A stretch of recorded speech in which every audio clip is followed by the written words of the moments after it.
So welcome to everybody. Thank you very, very much for coming again to our kirtan. So we have a little bit of time now where we can explore some yoga wisdom. It's not just yoga wisdom, it's actually wisdom. Wisdom is only one thing. It's not owned by anyone or by any particular organization or group or anything like that. Wisdom is wisdom. So that's what we'd like to do, is explore some wisdom. So what I thought of what we could explore or talk about tonight. The idea came to me not in the shower. You know, they have shower ideas. You're having a long shower and you get some thoughts. This was actually in 6-degree temperature. I was at a recovery centre last night, you know, where they have like the magnesium pools and they have like cold, warm, very cold and hot. So I was doing a session with them the other night, and the idea came to me about something that happened, a person who was there who I've met a number of times, and we've just had, just chats and things like that. Probably over the last couple of years, we've met up every now and again at the pools. He's an older gentleman. Now, for me to say that means that he was an older gentleman. You know, just having had my 70th birthday, he was an older guy. Very nice gentleman, very well spoken, very well mannered. I'm not sure exactly where, but somewhere in Europe. I'm thinking like, Greece or somewhere like that. And he brings his son to the pools regularly. It might even be every day, I'm not sure. And his son would probably be, I don't know, maybe late 40s or something like that. And his son has some kind of disability. It's not aware of a physical disability, although his body is quite large. So I've also had conversations with his son, just short, brief conversations like, how are you doing, things like that. And also a very nice gentleman, young man, should I say. He's only in his late 40s. And so last night, they were in the second to warm pool, and I was in the warm pool, just recovering from the freezing cold pool, the ice pool. And I looked over and I saw the father relating to his son in a very sweet and caring way. A very joyful and, caring and nurturing kind of way he was relating to his son. And I know from conversations I've had with the father that, his son has been like this since birth. So he's cared for his son his whole life in this way. And it struck me, the thought came to me about how we are all called to love. We actually are called to love. This is the challenge we have in life, isn't it? Isn't it a challenge sometimes to love, particularly when someone may have done us wrong, or if our life circumstances are very difficult, and there's always someone who's the cause of our difficulty, isn't there? There's always someone involved, some circumstance I have in life, and generally it's brought about by, some connection with someone else. But when I saw the deep compassion, obviously after 48 years, that the father could still relate to his son in this very deep and caring way, it touched me very deeply. And it kind of had me look at my own life. Of course, it isn't like I changed to a perfect being after being touched like that. But it did help me to reflect a little bit on how we are actually called to love. And this is actually a rare thing, particularly, I was going to say in modern times, but it's true. I feel it's exacerbated in these modern times, that we are more and more focused upon ourselves. the way society is set up, the nature of social media, the conditioning that we get from what's important, like, what are they called now? Influencers, right? Come on, be honest. Who here follows some influencer? It can be all kind of influencers. For some reason or other, they get a lot of attention. And usually, it's not for something very good, right? It's usually something far out that's actually not to be admired, not to be looked up to, and not to follow. But somehow or other, they make it very big. I'm not mistaken, am I? Isn't this generally the case?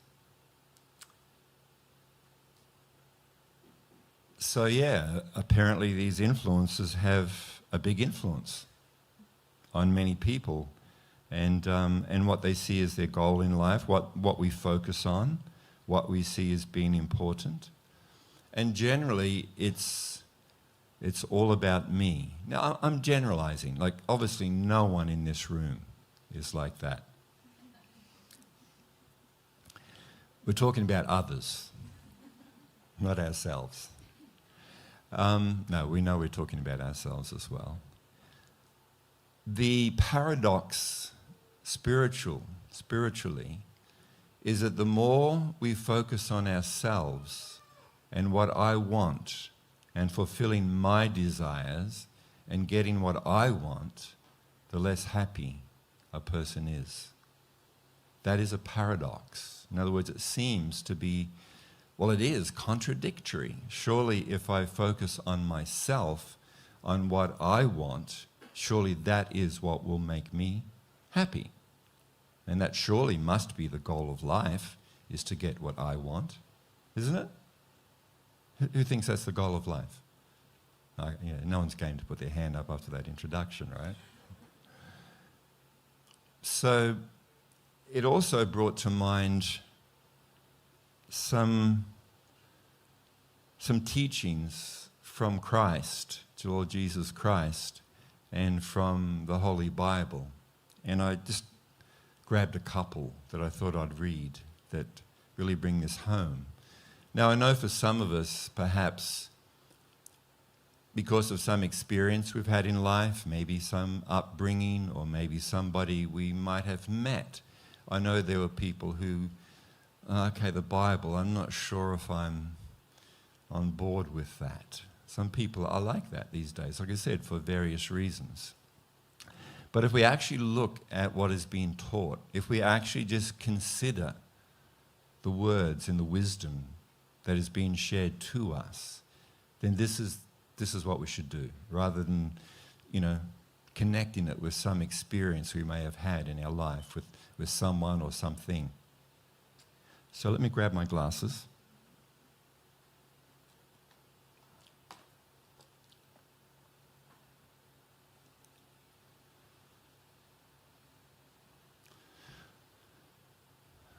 So, of course, when Lord Jesus Christ was asked, challenged actually, about what is the first and foremost commandment, because in every religion and in every spiritual path, tradition, there are some commandments, some do's and don'ts, like, don't kill people, right? Don't steal things from other people, don't steal someone's husband or wife, all kind of things, right?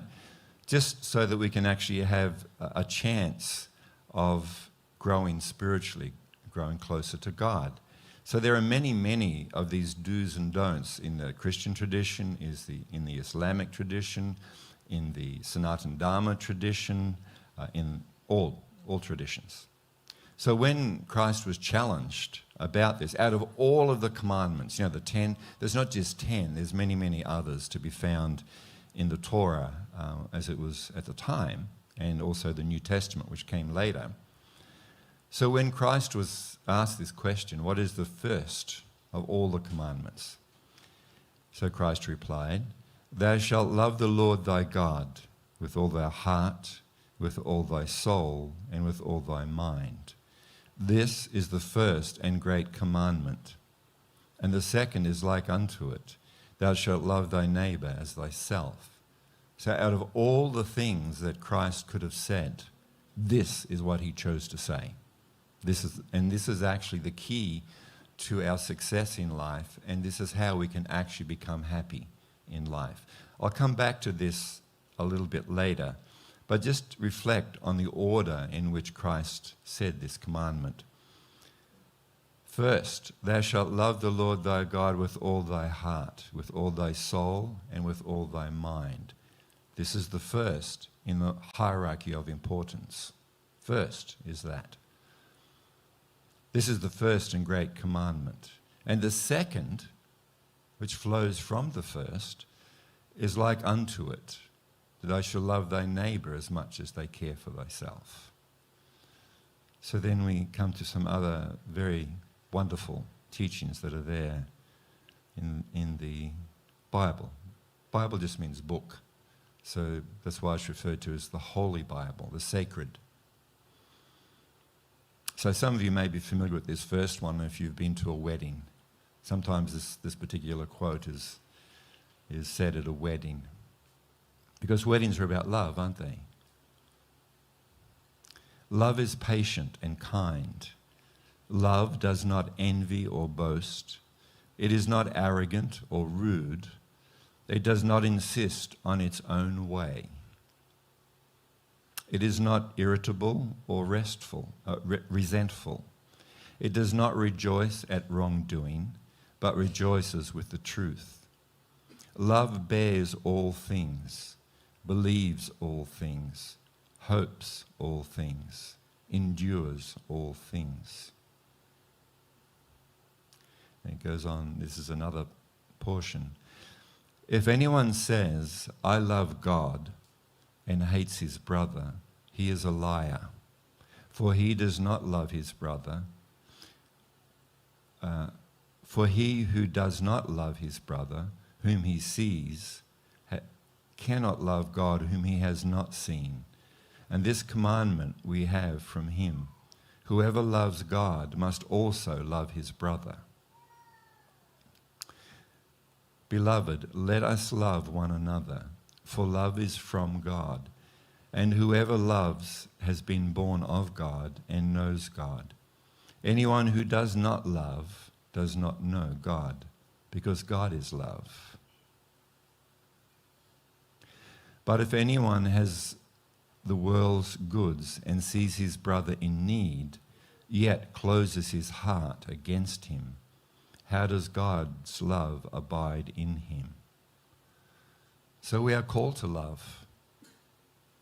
And love, many things were mentioned here. Love is not arrogant. It is not envious. It does not boast. It is not irritable. It is not resentful. It does not rejoice in wrong. So this is actually what came to mind. Not immediately. It came over the day or two. And how this connects up to us, again, and the first commandment of Christ, which is in complete harmony with the teachings, well, all wisdom teachings, actually. I was going to say the teachings of yoga, but actually all teachings. So just one idea that I thought would spring from this before we come back into our kirtan is in the yoga wisdom, when we think of God, there's very clear understanding and teachings of the nature of God in the Bhagavad Gita, in the Vedic scriptures, the sacred text of yoga. God means the original cause, the source of everything and everyone. All animate and inanimate energy comes from the Supreme Soul. Animate means living. Inanimate means matter, material energy. Everything, animate and inanimate, springs from the original cause. So therefore, every single living being actually is part of God. Everyone. Culture, religion, sexual orientation, size, age, nationality, everything and everyone comes from God. There's also an understanding or a definition, if you like, of God as the absolute whole. The absolute whole. everything comes from and is connected to and is part of the Supreme Soul. So just a little idea and how that kind of ties in with this idea of we are called to love, and not just ourselves. Again, if we go back to the teachings of Christ, he actually put that last. Not first, not like love yourself and then you can love others. No. You know, we have what do? We have choice. Who do we actually listen to? Some random person who wants to make a bit of money from me, who's saying, look, your problems in life is you don't love yourself enough. And of course they charge for their book, or they charge for their course, or they want something from me as well, because they're loving themselves first also. So they're trying to love themselves. Well, you know, there's many things we could talk about in that connection, such as what is the self? Usually people identify the body as being the self, but this is actually not the true self. The true self is the eternal spiritual being who's temporarily walking around in this body, which we think is us. So that's actually down the track, this loving yourself stuff. And if we do the first two, in fact, we don't even need to go there. It's not like we beat ourselves up and think we're horrible people. No, that's not what's being said, or should it be done. But the idea, the first is that if we love the Supreme Soul, not just vaguely, not just on Sunday, not just at Christmas, not just at Easter, or, you know, this is for the Christian tradition, but Christ is saying with your whole heart, with your whole soul, with your very being, you are in love with the Supreme Soul. That's the first, and the second and third will flow from that. No other arrangement of the importance needs to be done. So there's many examples that are given in the yoga teachings. It's like if you water the root of a tree, then automatically all of the branches, the fruits, and the flowers are watered and nourished. That's easy to understand, isn't it? You don't go around and try to water each individual leaf or flower or fruit. By that simple act of watering the root of the tree, then all of the parts and parcels of the tree are automatically watered. It flows from it. And another nice example is that the stomach, if we take care of our stomach by feeding our stomach, then all the rest of the body will become nourished by that one simple act. And this all connects to how we are called to love and how it is actually natural for us to care for others, even above oneself in life. For instance, you know, this is an example I know I've used a number of times over the years because it's a good example. Let's say a hand decides it wants to love itself.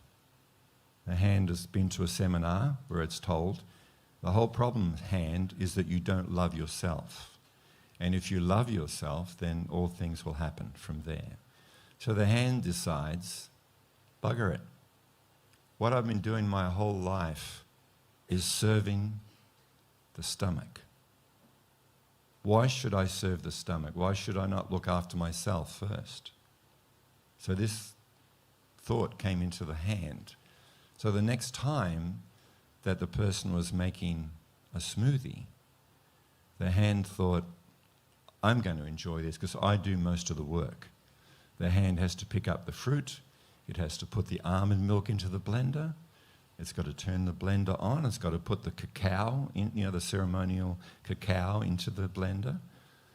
It's got to put it into a mug.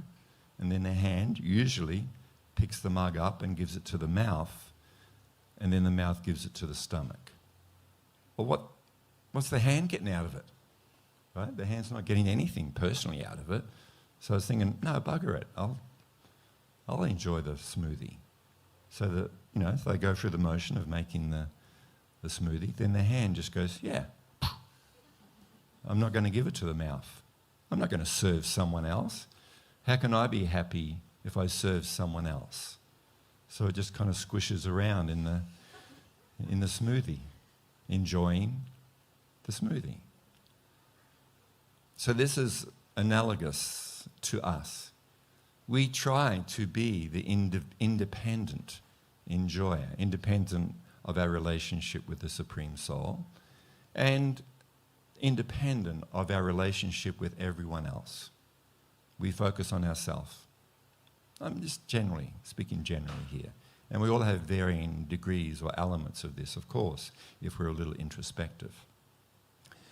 So the reality is that every part of the whole, the body, the hair, the nose, the mouth, the hands, the feet, the heart, the kidneys, everything is connected. It's part of the absolute whole of the body. So if the hand does give the smoothie to the mouth, who then passes it on to the stomach, then all the benefits in that smoothie then are shared with all the rest of the body. Is that understandable? So there is cooperation between each part of the whole. So that's what spiritual life means.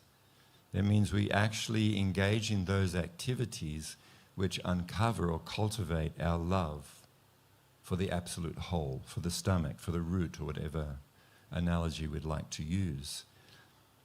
And from there, it is a natural outcome as our love actually grows for Krishna or God, then we actually begin to care about the other parts of God, so to speak, and actually begin to have compassion and care for them. It is a natural outcome. So it isn't like a false thing where it's going to be some change of mental attitude that, okay, we're called to love. I'm going to love. But this is easier said than done, isn't it? Or is that just me? Sometimes we find it difficult to love or to care. You know, sometimes we're more focused on what's happening in my life, and others can take care of themselves. So it isn't just like, some stamp, I will love more. There is a process by which that love is uncovered and comes about. This is spiritual cultivation. So the more we engage in spiritual cultivation, the more our love for the Supreme Soul is cultivated, developed, uncovered. And the automatic outcome of that is we actually begin to care about others more than we care about ourselves. It isn't that we don't take care of ourselves. No, of course, that's dumb if we don't take care of the body that we have and our situation in life. What we're talking about here is when that is the main focus, that if I look after myself, if I make myself happy by doing what I want, as we said at the beginning, the paradox is such a person will never, ever be happy. There will always be something lacking, always something missing, just like the hand tries to enjoy separately from the rest of the body, doesn't care for the other parts of the body, and doesn't care for the whole, for nourishing the whole. So that was my thoughts after seeing this elderly gentleman lovingly, caringly take care of his son, because it was very real, and I'd seen it over and over again, that actually it is inherently there in every single one of us to care and to love others, to care for their well-being. And this becomes even more the more that we actually cultivate our love for Krishna or God, the supreme absolute whole. And the easiest, the most sublime and wonderful way to uncover or cultivate that love which is already there within my heart is the regular hearing and chanting of the beautiful names of the all love. Krishna means the all love, and we are part of the all love. So our nature also is love, because we are part of the all love. But we have forgotten our real nature, who we actually are. We have forgotten our loving connection to the Supreme, the All-Love. So we need to revive that relationship. So the hearing and chanting of God's names revives that, cultivates that love, brings that love to the forefront of our existence. We experience the satisfaction of that love, of that reciprocal relationship of love with the All-Love. And then it is easy, actually, to love and care for others because we are fully satisfied within ourselves due to that love that we are experiencing. Thank you very much. That was the thoughts for tonight.